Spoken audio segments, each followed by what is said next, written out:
তায়েফ বস্তিতে নবী দিতে রক্ত ঝরিয়ে সে তায়েফে হুশেতে রয় নবী গো আমার লাগাইয়া বাজার শুয়ে আছেন সোনার মদিনা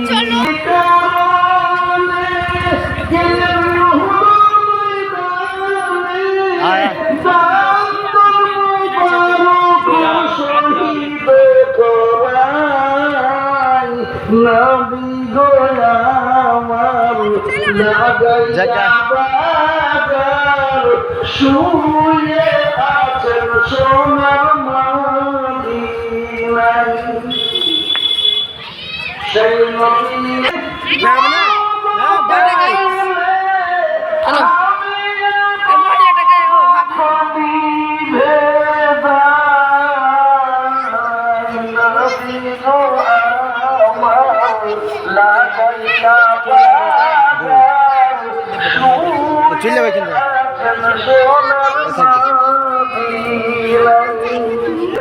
যখন গোটা মক্কা নগর অর্থাৎ গোটা দুনিয়া অন্ধকারে ছেয়ে গিয়েছিল, সুবহানাল্লাহ, এমন অন্ধকার সেই যুগটাকে বলা হতো আইয়ামে জাহিলিয়া, মূর্খের জামানা।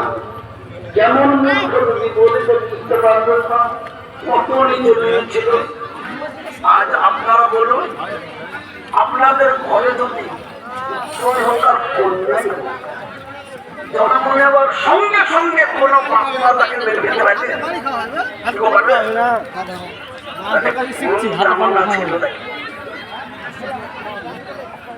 আল্লাহু আকবার, আল্লাহু আকবার।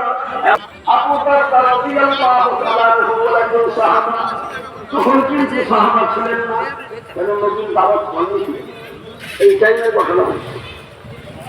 উনি ব্যবসায়ী যাবেন, বিবি গর্ভবতী, বিবিকে বলে যাচ্ছে, বিবি আমি কন্যা হয়েছিল, আমরা তাকে মেরে ফেলেছি।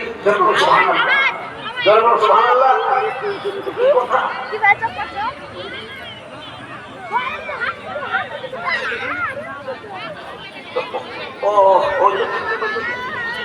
আচ্ছা, তখন পর বসার জন্য বেরিয়ে গেছে। জননীরা যারা এসেছেন দাঁড়িয়ে থেকেন না, ওদিকে পর্দা টাঙানো হয়ে যাচ্ছে, আপনারা ওই দিকে বসে পড়ুন, আপনারা ওই দিকে বসে পড়ুন না। আর আমি কমিটিকে বলবো, জলসা কমিটি, আপনারা ওই মাদের কাছে ওখানে চট বিছিয়ে দেওয়ার ব্যবস্থা করুন। জননীরা ওখানে বসুন, আপনারা মায়ের কাছে জননী, আপনারা বসুন, আপনাদের সম্মান একান্তই কর্তব্য। কেন? আল্লাহ রাসূল সাল্লাল্লাহু আলাইহি ওয়াসাল্লাম সাহাবারা জিজ্ঞেস করতেন, ইয়া রাসূলুল্লাহ, মায়ের হক বেশি না বাপের? আল্লাহ রাসূল বললেন মায়ের। আবার জিজ্ঞেস করলেন, ইয়া রাসূলুল্লাহ, মায়ের হক বেশি না বাপের হক? বললেন মায়ের। কবার বললেন? তিনবার।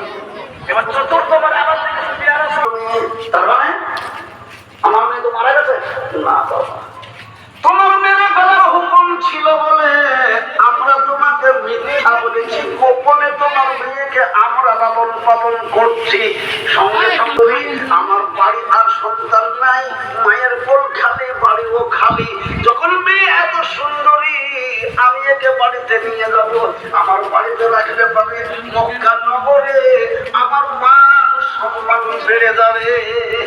তিন মেয়েকে আমি আর পারবো না বলে মেয়েকে সাজিয়ে গুছিয়ে নিয়ে চলে আসছে বাবা।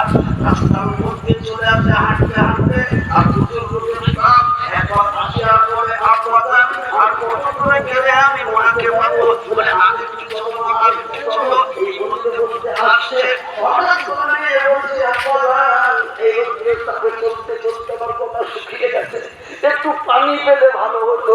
আব্বা বলছে, ঠিক আছে মা, তুমি থামো, আমি তোমার জন্য পানির ব্যবস্থা করি। এই পানির ব্যবস্থা করতে গেল, শয়তান ওকে ধোকায় ফেলে দিল। শয়তান ধোকায় ফেলে দিল, অমনি একটা কোদাল কোথা থেকে ম্যানেজ করে নিয়ে এলো, এসে বলছে, মা রে, তুই যখন পানি চেয়েছিস, তোকে পানি না দিয়ে তো আমি কেমন করে নিয়ে যাই বলো? তুমি একটু বসো খেজুর গাছের ছায়াতে, আমি গর্ত করে দেখি পানি পাই কিনা। এবার গর্ত করতে করতে করতে করতে যখন একদম গর্ত হয়ে গেছে বাবা, গর্তের উপর থেকে নামিয়ে উঠেছে, ওই মেয়ে